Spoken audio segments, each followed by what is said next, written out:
Estejamos vivos ou mortos, não passamos, na verdade, de fantasmas do passado.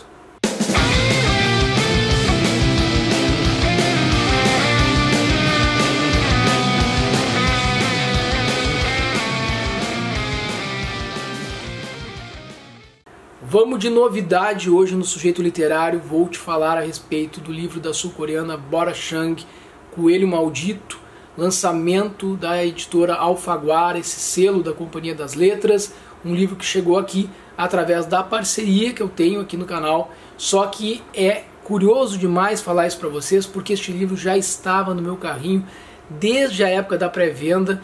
Eu iria comprar este livro se não tivesse firmado parceria e acabei não comprando. Eu nem sabia se ia participar de processo de seleção com qualquer tipo de editora. Fiz esse processo de seleção com a Companhia das Letras e acabei não comprando esse livro. Não foi um livro que eu escolhi, eles me enviaram, foi o primeiro livro a chegar aqui em casa na parceria com o canal. E aí é interessante também porque um outro livro que também eu pensei em comprar na pré-venda, e esse eu acabei comprando, que foi o livro do Moacir Scliar, Centauro no Jardim, depois também me foi ofertado e bom, esse eu perdi. Então acabou que ficou ali 0 a 0, né? Eu não sabia realmente se ia participar de processo de seleção na época que eu estava namorando estes livros. Um eu acabei finalizando a compra, o outro eu estava esperando o melhor momento, o melhor recurso para poder comprá-lo. E aí, antes disso, o livro chegou aqui em casa e é um livro muito bom mesmo. A sinopse não mente. Eu tinha lido e tinha me interessado. Primeiramente, vou dizer para vocês o porquê, né? Eu vi que a ideia aqui era que essa autora iria mesclar diferentes gêneros, que os contos viajavam ali, perpassando a fantasia, o terror psicológico, o sci-fi e até mesmo o realismo mágico. E aqui eu fui descobrir até o próprio absurdismo, né? Lembrando ali nos moldes do Samuel Beckett, de Camus. E aí eu gosto bastante, né? No passado um dos meus livros preferidos foi justamente o Esperando Godot, Samuel Beckett. E aqui encontrei também estes elementos. Bom, o livro tem como título Coelho Maldito, e o primeiro conto do livro é justamente este, que dá título à obra. E eu fui lendo este livro, comecei com este conto, e gostei da forma como ela introduz os textos, como ela busca na narrativa prender o leitor já na primeira frase, no primeiro parágrafo ali, já te arrebata. Aqui a gente tem neste primeiro conto, eu vou falar de pelo menos 3 deles para vocês, são 10 ao todo. É um livro traduzido diretamente do coreano para o português. Eu não vou poder falar de todos os contos, mas quero falar desses 3, que eu acho que dá uma ideia da obra, e dizer também, já ao começar a falar destes contos, que a Coreia do Sul, por se tratar de uma sociedade capitalista, os moldes de uma estrutura de economia muito próxima ao que a gente tem aqui no Brasil, tu não vais encontrar neste livro nada que não seja aquilo com que tu te defrontas no teu dia a dia, seja nas relações profissionais, interpessoais, de estrutura de poder da sociedade. Sim, uma sociedade patriarcal que é questionada pela autora ao longo de toda a obra, pensando no lugar da mulher na sociedade, pensando nas estruturas de poder. E neste primeiro conto, ela vai questionar as relações dentro do mercado de trabalho entre os grandes conglomerados, as grandes empresas e os pequenos negócios, os negócios familiares, a relação dos grandes com a política, a corrupção que acaba estando por trás destas negociatas que vão beneficiando algumas empresas em detrimento de outras, fazendo com que outras vão mesmo quebrar, né, vão à bancarrota. E tudo isso nos é apresentado a partir de um olhar bastante familiar. Então nós temos aqui uma família que está conhecida por ser uma família que constrói objetos dos mais variados e neles lança feitiços.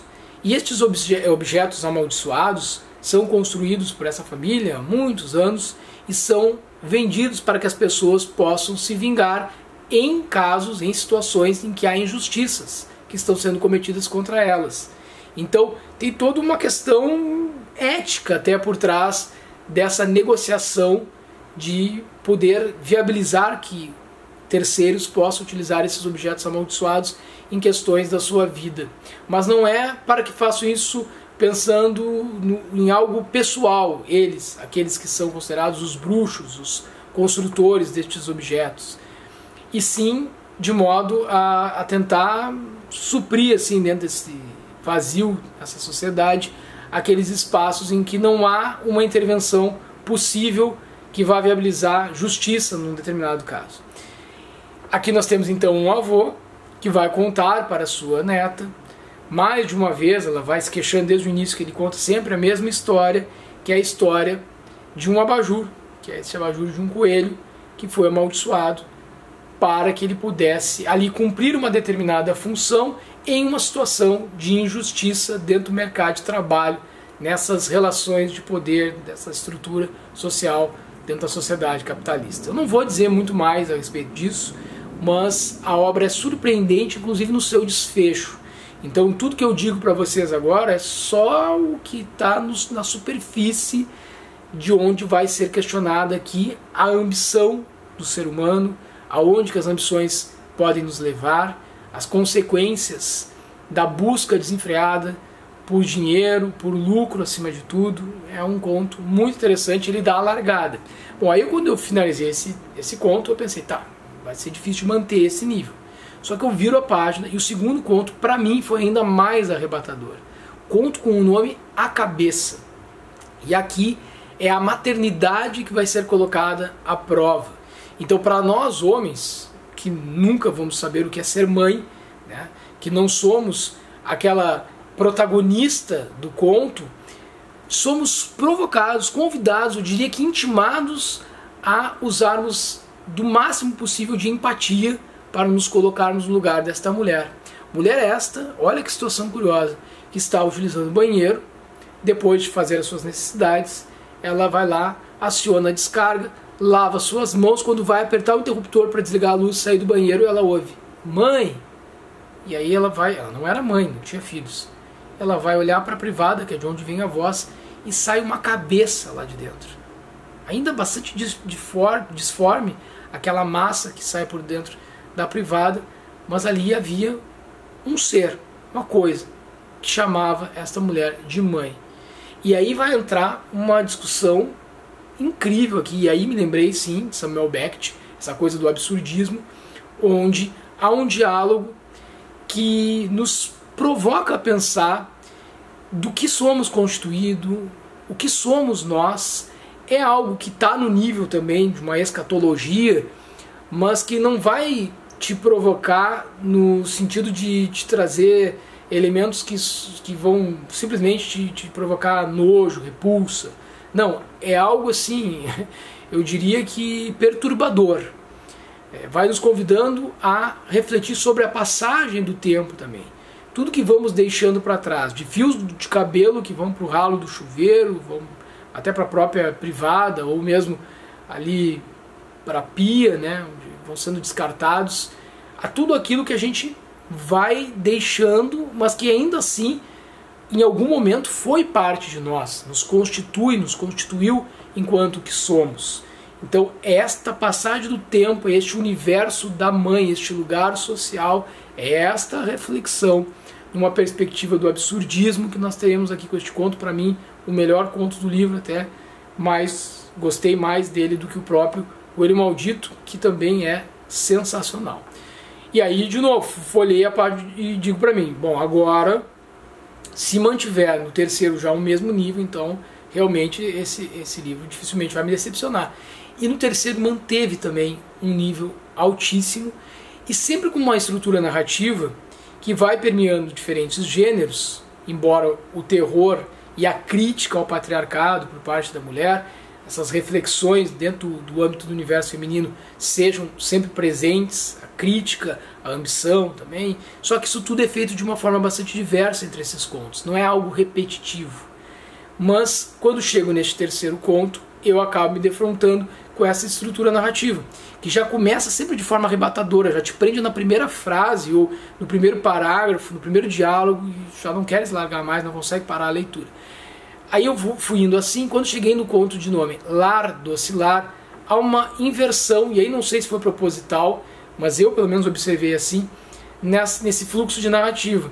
ele começa mais devagar, depois ele vai crescendo e ao final ele tem também um final bastante surpreendente. Eu, pelo menos para mim foi, não conseguia imaginar que ele teria aquele desfecho, e isso sempre é bom também, né, quando a gente é pego de surpresa.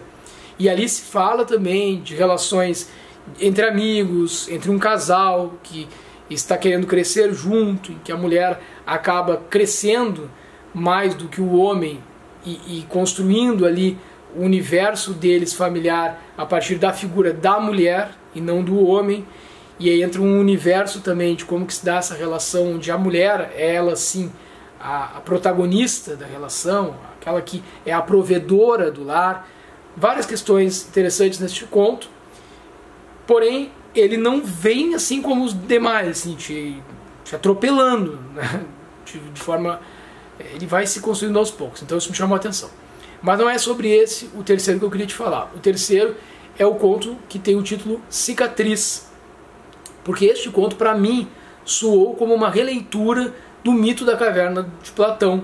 Eu nunca falei com a autora, obviamente, eu nunca li nenhuma entrevista dela, eu não tenho a menor ideia se ela buscou qualquer referência no mito da caverna de Platão, mas a mim, enquanto leitor, foi a isso que remeteu. E tenho certeza que aqueles que forem ler a obra, que já têm um conhecimento prévio do mito da caverna, vai suscitar, pelo menos se não for suscitar naquele momento, por algum lapso de vocês, mas por estar assistindo essa resenha, talvez também te provoque a pensar nisso. Eu vou te falar o porquê do paralelo. Bom, o mito da caverna de Platão, para quem não sabe, nós temos ali pessoas que viviam dentro de uma caverna, onde a ideia delas de realidade eram as sombras que estavam sendo projetadas pela luz que vinha do exterior para dentro da caverna, e estas sombras eram projetadas ao que acontecia no exterior da caverna sempre de ponta cabeça, ao contrário. Então a visão da realidade completamente distorcida. Por quê? Porque essas pessoas estavam acorrentadas dentro da caverna e não saíam para ver o que de fato estava acontecendo lá fora. E aí, por diferentes situações, a questão da luz do sol incidindo sobre seus olhos, o sofrimento que poderia ocasionar ter que sair do conforto da caverna para se defrontar com a realidade do mundo. A grosso modo, em linhas gerais, é isso. Aqui eu vejo uma releitura porque nós vamos nos defrontar com uma situação onde há uma aldeia em que existe uma oferenda, digamos assim, nesta aldeia, para que se mantenha a paz naquele ambiente, para que ela possa continuar subsistindo, em que uma criança órfã, ela é ofertada a uma espécie de um ser mitológico, uma criatura que não é bem definida aqui, que vive no interior de uma caverna, onde esta criança servirá de alimento, a sua energia vital, para que este monstro continue mantendo a harmonia nesta aldeia e esta aldeia continue existindo. Então essa criança que é oferecida a este ser, ela é acorrentada dentro da caverna e lá ela vai acabar tendo os seus dias, um após o outro, como um mero objeto para a energia vital deste monstro, desta coisa. E é a partir do olhar desta criança que vai crescendo, vai se tornando um rapaz, e aí quando ele se torna rapaz ele consegue de fato sair da caverna, ele acaba fugindo de lá em busca da sua liberdade, mas é a partir dali, daquele ambiente, da corrente que lhe amarrava, do poste, daquele espaço onde que ele vivia, que ele vai constituindo a sua ideia do mundo. O que era o mundo? Como que funcionavam as coisas? Mas ao sair da caverna, ele vai se defrontar com o mundo como ele é, com outros seres humanos iguais a si ou não. E como que vai se dar isso? Ele vai ter coragem de retornar à caverna? Porque no mito da caverna de Platão, porque se ele voltar ele vai ter que se defrontar com o monstro, né? No mito da caverna de Platão, há uma pessoa que sai da caverna e ela enxerga o mundo como ele de fato é. Quando ela volta para contar o que ela viu lá fora, na expectativa que os outros também se empolguem e queiram sair de lá para ver um mundo diferente daquelas sombras que eram tidas como o espelho da realidade, esta pessoa ela é violentada, ela é assassinada, ela é agredida, ninguém acredita nela, ela é destruída, porque é mais cômodo viver na mentira do que ir em busca de uma verdade que pode ser dolorosa. E aí Então, para mim, há uma releitura, e se ela não fez isso de forma intencional, a mim pouco importa. Produz este sentido, é um conto incrível, e que aí sim já começa também a buscar referências filosóficas para a constituição de uma grande obra, que é o livro Coelho Maldito, da Bora Chang. Eu poderia ficar falando para vocês aqui desses 10 contos. Eu gostei realmente deste livro, não posso fazer isso. Eu tenho outras obras que eu leio, que são também livros de conto, que eu procuro pincelar algumas para poder falar para vocês quando eu trago estes livros de conto em formato de resenha. Porém, eu já pensei mais de uma vez, em outras oportunidades, até já comentei aqui no canal, em alguns livros trazer aqui para o canal apenas a resenha dos contos. Acho que seria interessante, mas quero ouvir de vocês aí, vocês que estão assistindo, que costumam acompanhar o canal, se vocês acham que seria interessante também fazer assim.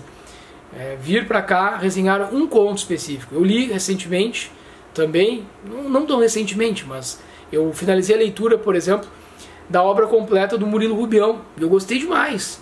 E eu não falei desse livro aqui no canal, pelo menos que eu me recorde, resenha específica do livro eu não fiz.